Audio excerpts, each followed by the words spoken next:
Hi everyone, welcome back to my channel. I'm Shamira Benson, one part of Team Benson, and today we are going to do a little bit of a pantry restock, which is basically my version of a pantry restock. I try to cook everything from scratch and make my own seasonings, make my own everything that I possibly can to be able to keep my family really healthy.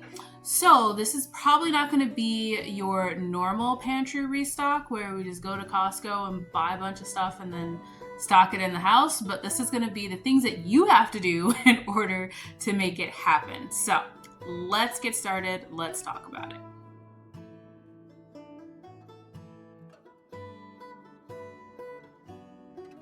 Okay, so the first thing that I want to talk about when it comes to how I restock my pantry, which I didn't even realize calling it like a pantry restock would be a thing until I made a video like this before.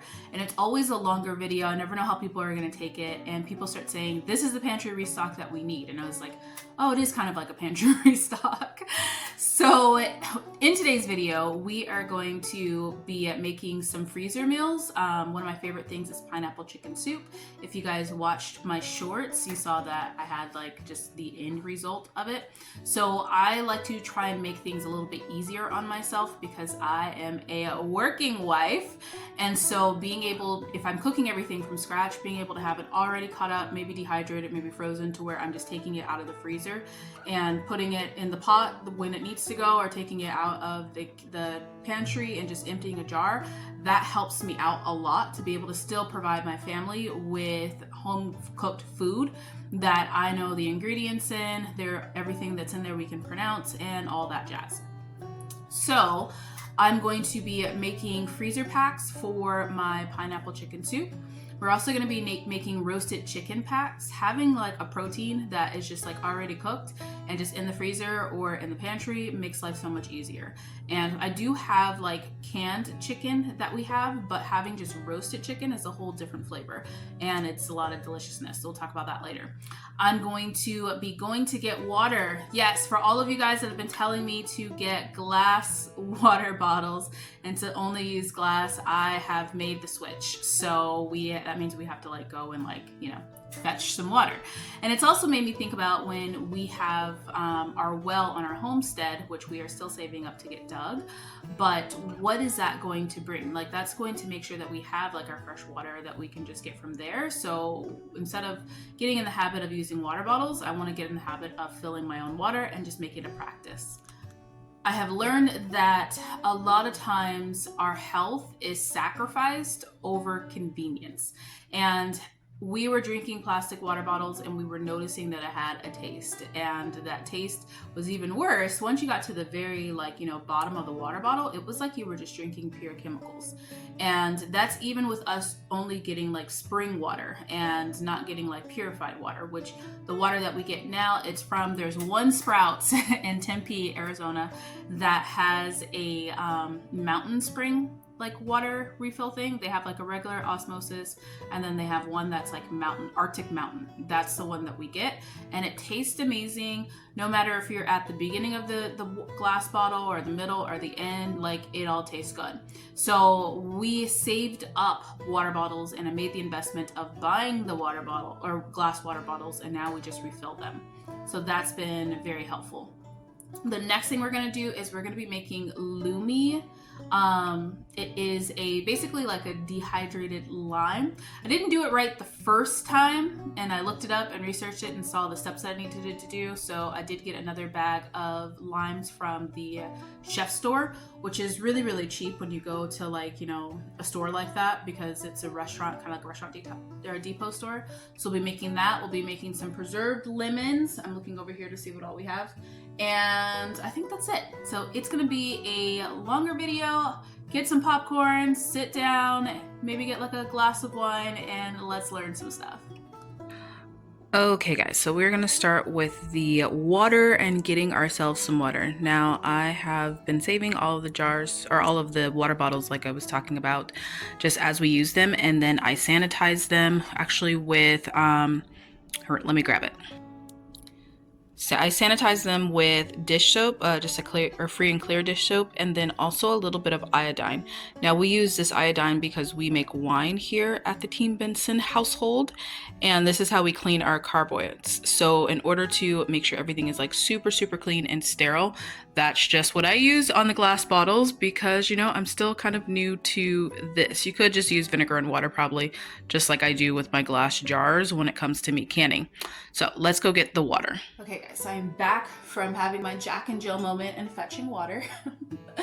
I actually have a client that, because I own a business, and I have a client that she calls it her Jack and Jill moment because she only drinks well water, and she lives in Colorado, and so she has to go refill her water every time she wants to get water. And yeah, it's so much of a difference, guys. The taste is different, everything is different, and we just feel like we're drinking less chemicals. Now, all of these jars, they are expensive to buy, so my suggestion is just buy them one at a time, you know, and get whatever it is that the jar that you need. So like these are wine jars, these ones are water bottles, and we basically just bought them one at a time. This was the only one we bought like a case at a time, which was like $34. But all of this refilled was only $1.77, so it was totally worth it. So I'm gonna go put this away, and then we are going to get started on the probably the preserved lemons. Now before we do that, I'm just going to show you guys my countertop. It's a mess. We have all different types of projects. I forgot we're going to add those jalapenos on there too on the list of things. So I did go to the, I went to Sprouts and I got coffee and I got orange juice. Now the nice part, I also have one of these of milk. This is a local dairy here in Arizona. And once again, we're making the switch from plastic and going to glass jars. Now the nice part is that I can just refill these. Like to make orange juice, all it is just, you know, squeezing some oranges and diluting with water till taste.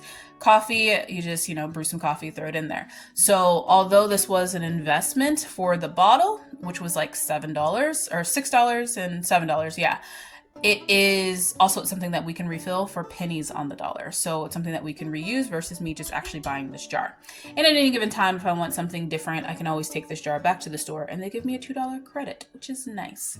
Now I got some squash. Oh, that's going to be the other thing that I'm going to add to the list. I have an onion because we're going to be making some bone broth. That's another thing we're adding to the list. And these are the limes that I got. And then the cilantro is going to be used for the soup package. Now these are the limes that I had got in the beginning, and I thought you just let them dry out, but that's not the case, because I was like, these are starting to turn like a little bit moldy, and I was like, that's not the case. So we're actually probably just going to squeeze these, and then I'm going to use these to make the Lumi limes. And then we have pineapples that we're going to be using for the soup. There's one over here as well. These ones are super ripe. I should have done this video like a day ago, or 2 days ago. Okay guys, so we're actually going to start with the squash because my jars are drying for the preserved lemons. So the recipe that I have for the squash is going to be just squash chopped up and then some onions and some garlic. You just saute that in a pan with some salt, pepper, and then I do dried parsley, and it's delicious.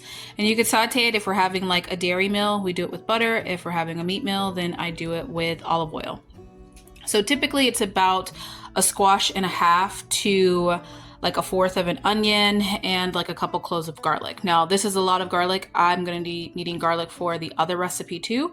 So I'm just going to go ahead and mince a whole bunch of garlic. I'm probably going to chop up a bunch of onions too, just because I'll need onions for the later recipe.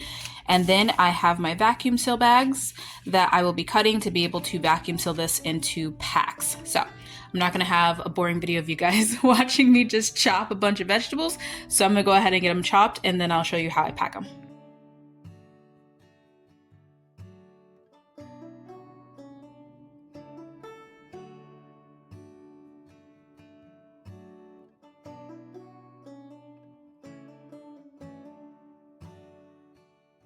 Okay guys, so now we have everything chopped up. We also have a scrap bowl. And this is going to be in another video of what I do with this, because since I have like some onions and garlic, and I'm going to have lemons, have limes like rinds, all these different things. I think I'm gonna make like a seasoning with that. So, but we'll do that in a later video. We also have a compost bowl because we need to have some veggies up on the land to compost. So this is gonna be determined about how you like your flavors. I do about 3/4 of the bag of squash, and then like basically around like 1/4 of an onion, and then I do like a tablespoon of the garlic. So I'm gonna put the squash at the bottom, and then I'm gonna put the onions, and then I'm gonna put the tablespoon of garlic on top, because I'm gonna need to saute the onions and the garlic first before adding the squash. So it just makes life a little bit easier if you kind of section them off, so that then you can just pull out one part, saute that, and then when it's ready, then pull out the other one. Now the nice part is that I'm going to just freeze all this, and I'm gonna be cooking it from freezer to skillet. So I don't have to thaw it out or anything like that. Okay guys, and just like that, we have 4 side dishes already ready for the freezer. Now I put them in these type of freezer, vacuum seal bags, because we're not going to eat this for a while. Like it's going to be probably later in the winter when I pull this out, because it's summertime, squash is cheap. You can grow squash right now, even into the fall, which we have some squash plants planted. So we're not going to be using this until probably like January, February. So I put it in these ones so that then they don't get frostbite. Okay, now let's see if it's time to do the lemons. Okay guys, so our next project is going to be preserved lemons. Now I preserved lemons back in 2021, and this is the last bit of preserved lemons that I have, which is why we are desperately making some more, because I love preserved lemons. The longer they sit, the better they are. So like once I let them sit out in like kind of like fermenting for probably about like, I think I did 6 weeks, 3 to 6 weeks out just kind of fermenting, and then I put them in the refrigerator that then drop down the fermenting process. Actually, I take that back. It was about 3 to 4 weeks is what I let them sit. But I'm going to preserve lemons. It's the easiest thing to do. It is just salt and lemons, and you just keep squishing it down, squishing it down, squishing it down until all of the lemon rinds are underneath the lemon juice. And the salt is what kind of preserves them, and the lemons itself, because lemon itself helps preserve things. Now, what you're using when you're using this is the rinds. You're not actually using the inside of it, you're using the rinds. Now, this adds a whole different dimension to like your soups, your stews. I even do my Moroccan fish with preserved lemons. You can do a summer salad with like little chops of preserved lemons. It is the best flavor. I could probably say it tastes more like, if you ever been to a Greek restaurant and they have that exact like Greek flavor where you're like, it tastes like I'm like sitting on Greece, like in like an island in Greece. Like that is what preserved lemons provide to your dish. Just a really bright, like it salts the dish that you're making, but it just adds this lemony brightness to it. So preserved lemons are a big thing in our house, and I'm going to show you guys just quickly how to make them. So first up, you want these to be clean. So I have some vinegar. This is just some regular vinegar, distilled vinegar, and water. And I'm going to actually wash these with a brush because I want to get everything that I can off of the skins, because we're going to be using the skins when we go to cook. Now, any of the lemons that look like this, like where they're not so great, I'm going to be washing these later, and I'm going to use these. I'm going to dehydrate these and use these to make a seasoning. Okay guys, so for this next part, we just need our ferment kit, because we're going to need that, and then the pucks, and then probably like the little disc too. We need some rings that will hold on the little disc to let it kind of breathe. We need our lemons that are all clean. We're going to cut off the tips of these, so the tops and the bottoms. And then we also need some salt. This is just some sea salt. And then we need our jars. I think this is probably going to do about 3 jars. So let's get them cut open. Okay guys, so when doing these, you don't want the tree tip and you don't want the blossom part either. So I cut off both of those. We'll just save those right over there. And then I have all of my recipes by 1/4 of the size, like by a fourth of like a square, like, or not a square, but like a section. I do seeds and all. I don't have to de-seed it, nothing like that. And all you're going to do is you're going to drop them in there. Let me grab a spoon for the salt. Okay, so you're going to drop them in there, and then it's going to be like, you want this heavily salted, like heavily salted. So I do like a whole like teaspoon of salt, maybe like 2, and then you're going to squish. Now that's going to be each layer. I'm going to do that. So I'm going to add the lemons, and then the salt, and then the squish. And I'm going to keep doing that. As you'll see, it'll start to form more juice as the lemons kind of, the salt kind of goes through the lemons. So I'm going to go ahead and I'm going to keep doing this. I'm going to fill up this jar, and then I will come back once we do the other parts. Okay guys, so I actually only ended up getting 2 jars, which I do really want 3. I actually want 4, so I'm probably going to get another bag of lemons, because I love these once they have really set. Like, I mean like a year or 2 set. They have the best flavor then. So I'm just going to take the puck and I'm going to push it all the way down. You want to make sure you have clean hands. And then we're going to take this puck, push it all the way down as far as I can. This one is a little bit more full than the other one, but we're just going to keep pushing it. Keep pushing it, keep pushing it. Okay, so you just want to make sure all of the lemons are underneath the salt lemon juice. And then you're just going to clean the rims like that. This one probably needs to go a little bit further down. Let's try and do this. Try not to make a mess is the goal. There we go. Here we go. And then we're just going to take one of these, stick it on top, like that, and then just loosely put it on there, just like that. And now these are ready to sit and ferment. Look at how nice and beautiful that is. Now, once it ferments for a little bit, and you'll see kind of like it'll get cloudier and like the color will change a little bit on the limes, then I take a regular lid, put the regular plastic lid on it, and then I just kind of swish them around every now and then they go in my fridge and they stay in there. Okay guys, so I will tag that fermentation kit. That one I've got like years ago. I can't remember where I got it at. I think it was like a holiday thing that was going on. But I will tag that down below if I can find it. And then that way you guys can get you one, because a good fermentation kit is like gold. It is gold. Now, that did give us a byproduct of lemon tops and lemon bottoms. So I could compost these, which I'm not going to because I need to make a cleaner. So I'm going to be showing you guys how I do that in the part 2 to this video. We also saved 2 of the limes that I'm going to be making some seasonings with. So that'll be in part 2 of this video as well. Now let's go on to the limes. Okay guys, so up next we are going to make Lumi, or also known as the black lime.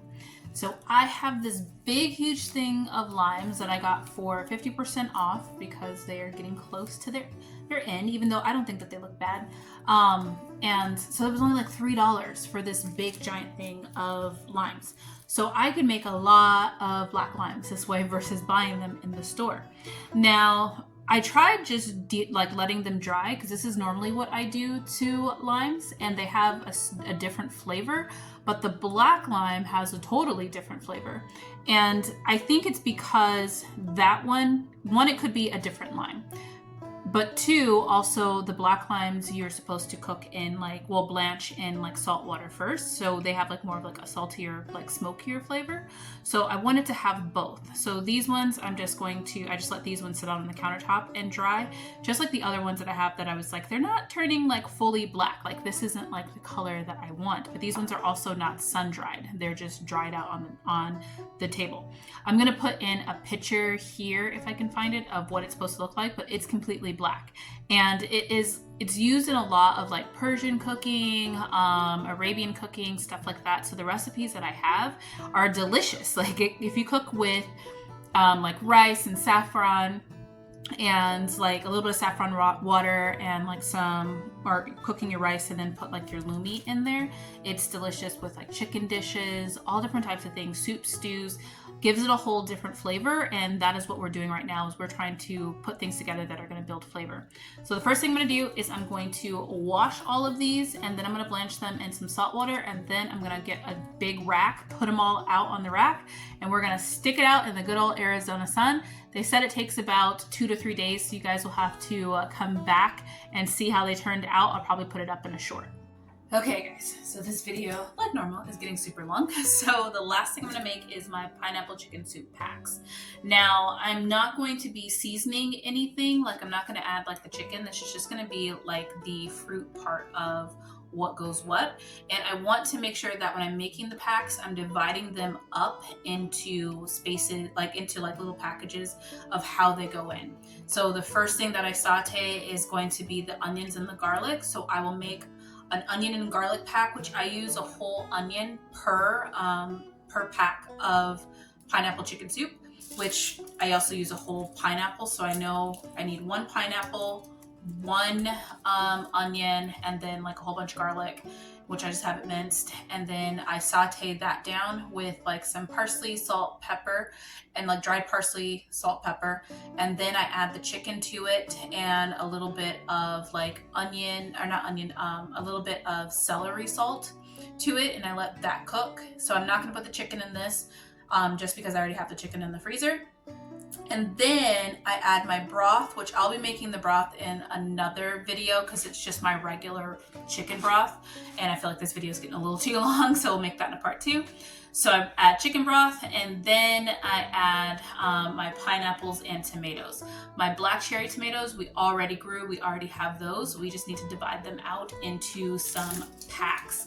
And then the last thing that we add once everything is cooked is chopped cilantro. So I'll be chopping up cilantro and putting those in their own little pack too. So each pack, which I'm going to put in one of these, I will need 2 because I have 2 pineapples.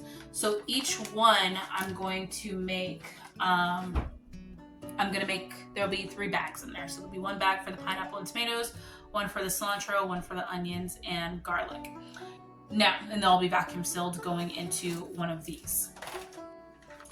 Now, normally I would make like a pineapple soda with the skins, but these ones are super, super ripe. So instead of doing that, I'm going to use these skins and compost them.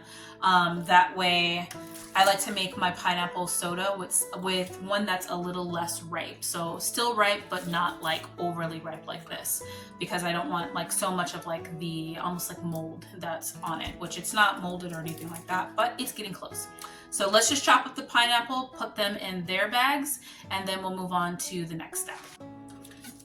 So guys, when you're making your pineapple soda, which the next time I make this, I will make for you guys, but see how we have like a couple bad spots that we have to cut out? I don't want to make the pineapple soda with that, but all you would do is just ferment your pineapples, your skins and your core, and it makes an amazing pineapple soda. But these ones are on like the edge of their life, like the actual edge. And did you guys know that if you rinse a pineapple with salt and water, that then it doesn't make you itchy? Because pineapples, like fresh pineapples, and I don't know if it's for everybody or if it's just some people. I'm one of those some people, but it don't make me itchy. So we're gonna see, you know what guys, this pineapple is on the fritz. So I don't think that this one's gonna be a good one to use. Let's see if I cut off more of it, what it looks like. Yeah, nope, I think these pineapples are gone. So I'm just gonna go ahead and I'm gonna compost all of these pineapples. I knew I waited too late. I'll go pick up some other pineapples and make that in a separate video. So guys, I am gonna go grab some other pineapples, but these ones, they're like almost fermented. It tastes like it's gonna be boozy or something like that. I've just been eating like the inside because I love pineapple, but these ones are all pretty gone, so it's gonna be perfect for me to compost, and next time I won't let my pineapples get this bad. Okay guys, so we are saving the video because the second pineapple isn't bad. I should have washed that first one before just eating it because now my tongue is itchy. But all we're gonna do is we're gonna cut up. So we're only gonna make 1 pack of the soup, which is fine. So we're gonna cut this all like this. I'm still not going to make any pineapple soda with these ones just because, as you can see, they're not like perfect. Like it's not terrible, but it's also not perfect. And so we're just gonna cut off the bad parts. So anything that's bad, all I'm gonna do is just go in like this and just go ahead and cut that out. This one wasn't as bad, nearly as bad as the other pineapple was. So we'll be able to savor that up. So I'm gonna go ahead, go through and cut out any of the bad parts. And then I'm just gonna wash this with some salt and water. And all you do is you just sprinkle salt on it and you scrub it while you're washing it underneath the water. I'll probably just film like a little video of that. So guys, this core looks pretty good. So I am gonna make a pineapple soda, but that will be in the next video. So all I'm going to do is I'm just going to cut this up into like little squares like that. And then we're gonna put that in there. Now you wanna make them bite size because if they're too big, it's hard to eat and it'll be like a hot pineapple, and that's not what we're going for, like a hot big piece of pineapple in your mouth. So we're gonna cut them up just like in like small squares or like pieces like that, like bite-sized pieces. So we're gonna go ahead and get these chopped up, and then I'm gonna grab like 2 handfuls of my black cherry tomatoes to go with it, and then we're gonna vacuum seal that all together. Now guys, I forgot to mention that if I were to just vacuum seal this pineapple pieces, there would be juice everywhere and it probably would destroy my vacuum sealer. So what I'm going to do first is I'm gonna pre-freeze this pineapple. So what I'm gonna do is I'm gonna put it on a plate and let it pre-freeze, and then I'm going to vacuum seal that. So I'm gonna pop this in the freezer right now and let it get like a little bit frosty. Okay guys, the next one's very simple. It's just the onion and garlic pack. So we need 1 whole onion, and then probably about like, I'm probably gonna do like 2 teaspoons of that, the garlic that we already have minced up that I don't have in camera. So let's go ahead, take off this layer of skin. And remember, we are not wasting anything. So we're gonna put this to our scrap pack. And you guys will see what we do in our scrap pack in the next video. So the part 2 to this video. We have a whole little thing of scraps that we are messing around with. So then I'm just gonna cut this up. Now, one of my favorite things that I own is this chopper situation that I have going on right here.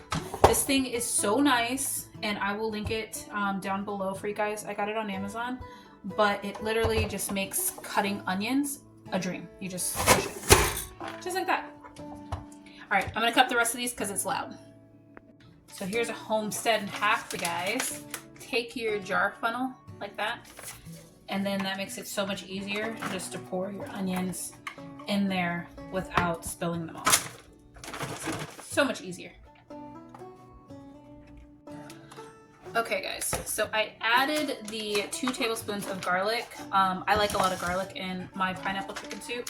I could have used a smaller bag, but you know, we already are cut. So I'm gonna go ahead, vacuum seal this. This other amount of garlic here, I'm not going to use for any of the recipes because I did enough for 2 pineapples, but I only had 1. So that means I'm gonna put this like probably in like some oil or something. I'm gonna add it to my scrap pile, and then when I do the scrap video, you'll see what I do with that. So let's go ahead and let's vacuum seal this one. Okay guys, so the last thing I need chopped up is cilantro. I got this whole bag of cilantro for like $2. So I'm gonna go through, it is in bunches, I believe, hopefully.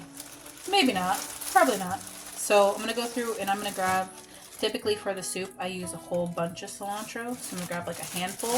Now cilantro, if you didn't know, is great when it comes to freezing it. Like you can just chop it up and freeze it, and then you can throw it in from freezer to stove frozen, and you don't have to thaw it out or anything like that. And it works really well when it comes to like soups and stews and all those different things. Or you can defrost it and put it in a salsa, or you can just chop it or blend it in the salsa too. So I'm gonna go ahead, wash this up, and then we're gonna chop this up, and then I'm gonna put this in one of the little packs to go with the soup. Okay, so now we have our pineapple chicken soup pack all together. We have the pineapples on the bottom, the tomatoes, and then in a freezer or a different pack, as vacuum seal pack, we have onions and garlic, and then our cilantro. So this is all ready. I can build upon the layers as I am making the soup, but everything's chopped up and ready to go. Okay, so we got a lot started in this video and a lot done. So we got like our preserved lemons. We also got a pack done for some soup, and we have the start of our limes. So those ones are going to be outside and kind of browning up or blackening up. They have to sit for, they said anywhere between 3 to 5 days. Like it'll get the color that you want it to get over 3 to 5 days. So in the next video, the part 2 to this video, I'm going to do another batch because I want to get a bunch of them dried and in my pantry, like my long-term pantry, because they last pretty much forever. Well, like pretty much forever.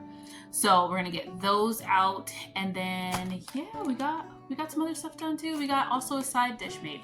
So I hope that you guys had fun with this video.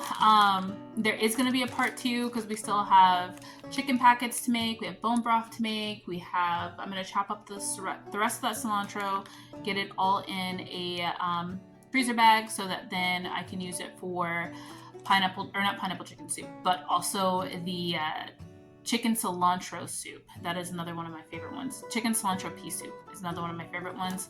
We want to get that going, and yeah, just continue to stock and restock our pantry with healthy things that are going to be good for us to be able to eat and provide nourishment to our bodies.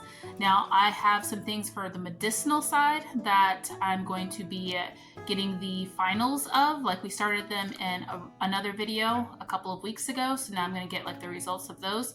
So that'll be Medicinal Friday, is restocking our painkiller, toothpaste, hair and hair oil. But until next time, grow yourselves a garden, guys, because even a small space can provide you with tons of food. All right, bye guys.